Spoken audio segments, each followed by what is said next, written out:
آیا امام ابو حنیفه یک خراسانی بود و یا خیر؟ سلام علیکم وطندار عزیز و تاجیکان سراسر دنیا.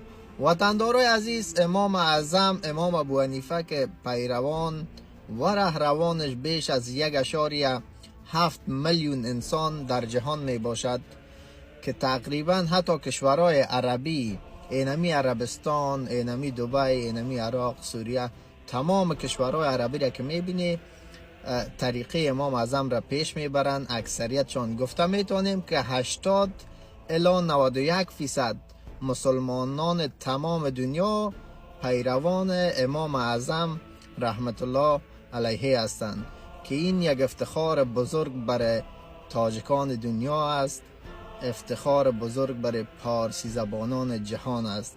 امام اعظم در کوفه تولد شده است، در یک خانواده افغانستانی که البته در آن زمان افغانستان به نام خراسان یعنی سرزمین طلوع خورشید نامیده میشد تولد شده است. و چی یک افتخار بزرگ است که خداوند نصیب ما و شما تاجیکان دنیا گردانیده است.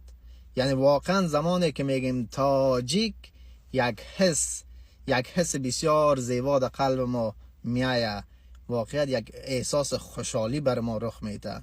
تاجیک، هر کسی که قوم پرستی میکنه البته جای نداره در اسلام، و بخصوص کسی که به قوم تاجیک توهین میکنه، دشنام میته، اینی مردم به این معنا که به دینشان توهین کردین، به این معنا که اینا مسلمانان نیمه راه هستند، گمراه هستند.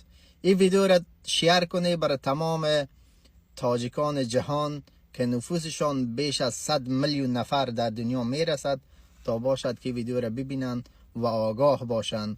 جوانان امروزی ما شما باید بدانند که اینا از چگونه یک نسل پر افتخار هستند، تاجیکان چه کسانی بودند، از کجا. و سلام علیکم و رحمت الله و برکاته.